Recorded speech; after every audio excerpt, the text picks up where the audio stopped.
Com els anunciàvem al principi del programa, just en aquests bancs va seure Amnistia Internacional acusant i denunciant a 3 centres de menors terapèutics de maltractaments, abusos sexuals i fins i tot càstigs físics. Doncs bé, nosaltres ens hem posat en contacte amb aquest cas, amb l'altra part, amb la rèplica. Avui coneixerem 2 històries, 2 famílies que donen suport almenys a un d'aquests 3 centres, que són Fontfragona. Bona nit, Pepa. Bona nit. Ella és una mare que té l'experiència de Fontfragona i tenim una experiència de primera línia. Tu ens pots dir tot el que passa a Fontfragona i el que és veritat i el que no, com és l'Oriol. Molt bona nit, Oriol. Bona nit.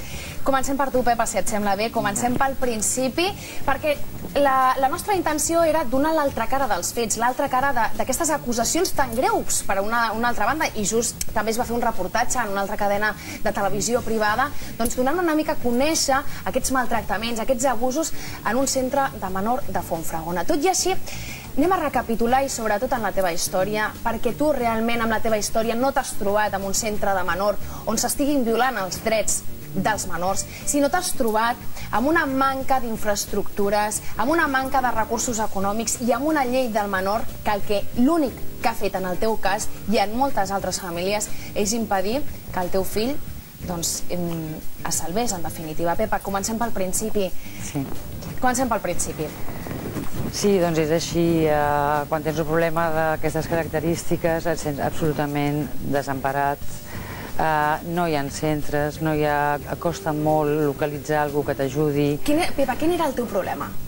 Tens un fill? Sí, un fill... 4 fills. 4 fills. 4 fills. No va ser que t'estiguin veient i diguin, escolta, i nosaltres què, no?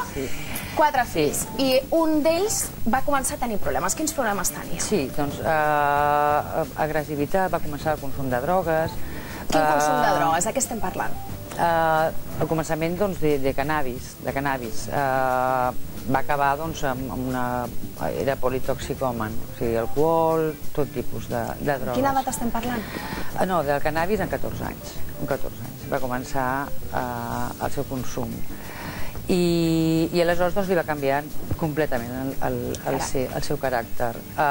Estaven com amb 3 menors també, no saps molt bé com gestionar aquesta... Que tu de cop tens aquest problema, de cop veus que el teu fill està canviant perquè era un bon estudiant, sempre havia tret bones notes, de cop notes que el teu fill li canvia el caràcter, us doneu compte que té un problema de drogues, perquè això no es descobreix de la nit al dia, sinó és una evolució de certes coses que veus, i tu com a mare, que l'esperit del teu fill, mai millor dit, i de cop dius, bueno, tinc aquest problema, tinc un nen que consum drogues, el caràcter l'ha canviat, està agressiu, està irreconeixible, què fas? On vas?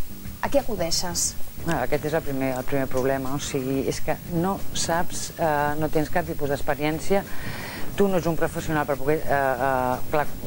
Comences amb paraules, amb pactes, fins que t'adones que no portes res, el problema s'està agreujant, doncs vas a assistents socials, als metges, i tot passa... Aviam, hi havia en aquell moment, estic parlant de fa 4 anys, quasi era un impediment la protecció del menor, o sigui, tu anaves a la policia i et deien, ui, si és menor, vigila. Tothom tenia molta por a moure qualsevol cosa que fos amb un menor, no?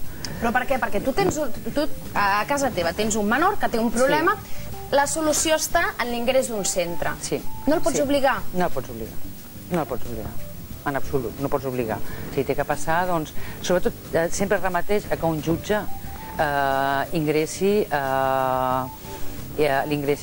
ordeni un ingrés en un centre. Què passa? I com s'aconsegueix això? S'aconsegueix, doncs, quan ell, per exemple, delinqueix, que ell mai va ser el seu cas, o sigui, és que ni va delinquir i llavors, clar, no ens feien cas. No podíem arribar mai al jutge, perquè ell no delinquia. Llavors tu pots anar explicant, és que el meu fill, és que, com tants, no arribes mai al jutge. Una persona que està malalta, en cap no és moment dirà, conscient, vull anar, a un ajudeu-me. centre a que m'ajudin. Exacte, no arriba mai a aquest moment. Se'n nega, ells neguen que estiguin malalts, neguen que ho estiguin passant malament, tot això ja per suposat, no? I tu no pots obligar-lo, sinó que pots agafar la criatura i emportar-te-la, i el psiquiatre, el metge, et diuen, és que si no ve ell, jo no puc anar. O sigui, ho tens a casa i tu no pots arribar avisar ningú del que t'està passant. I com contactes finalment amb Fontfragona? Quina és la teva recerca i com arribes a aquest centre? Arribo ja tard. Jo penso, si s'haguessin posat remei a l'hora, si se m'hagués escoltat, perquè jo en definitiva l'únic que vull és ajudar el meu fill, arribo tard, tot això va en detriment del nano, empitjora. Arribes tard, quina edat tenia? Aviam, un any, jo crec, o sigui... Quina edat tenia quan va ingressar? Quan va ingressar, no, va ingressar amb 18 anys, però ja tenia 2 ingressos psiquiàtrics, però el primer ingrés psiquiàtric es va perdre també un any i mig, que el vam continuar nosaltres, la família, que és un paper que és que no et toca fer-ho a tu, però com no ho fa ningú, ho fas tu. El contents tu, intentes gestionar la història de tu, perquè et sents absolutament desemparat. Com es gestiona aquesta situació davant de que tu tens altres fills a casa, no? Exacte. I em dius que tenia un comportament agressiu. Sí. No, però... Fins i tot tu tenies por del teu fill. Exacte. Això és el més terrible. O sigui, jo encara no ho he paït ni ho païré mai.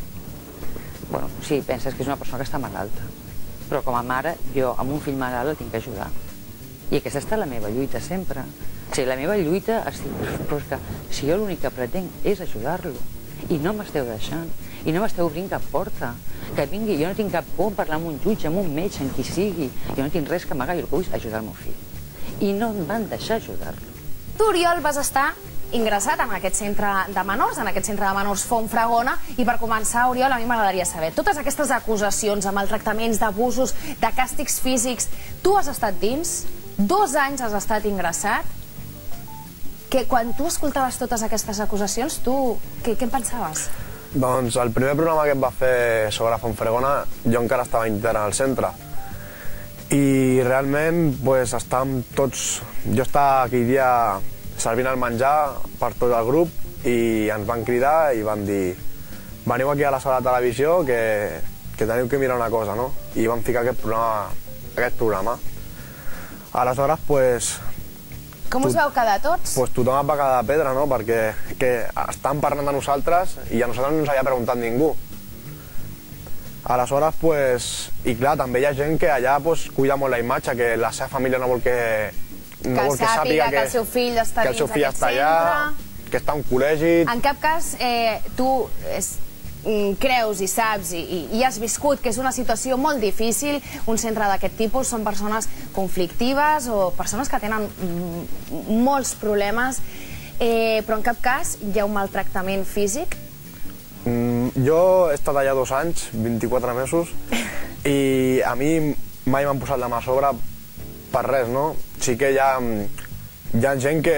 Som gent que estem patint una addicció. Per tant, hi ha una certa agressivitat, no? Tenim una agressivitat perquè ens falta una substància al nostre cos. Llavors, pots tenir tu un desencadament violent, però l'únic que fa és intentar contenir-te fins que et tranquil·litzis. És l'únic que fa. Oriol, tu vas entrar en aquest centre, tu vas començar a consumir hachís als 11 anys. Sí. I vas entrar en aquest centre precisament per aquesta addicció, perquè consumies cada dia fins i no sé quants porros, que se li diuen diaris. Vas entrar en aquest centre, has estat 2 anys, t'han donat l'alta terapèutica, que és molt diferent, senyors. L'alta voluntària és la persona que decideix que no vol estar més en el centre i llavors surt pel seu propi peu, però a l'Oriol li han donat molt ben merescuda aquesta alta terapèutica, que vol dir que has complert amb el teu cicle, amb la teva evolució. Estàs net, et sents amb ganes de viure? Home, jo mai m'hagués imaginat poder viure sense consumir, però ara estic visquint coses que mai m'hagués imaginat que podria haver viscut. Abans, quan treballava, veia que els diners se me n'anaven amb la droga i ara estic fent moltes coses que no m'arribaven els diners per mes.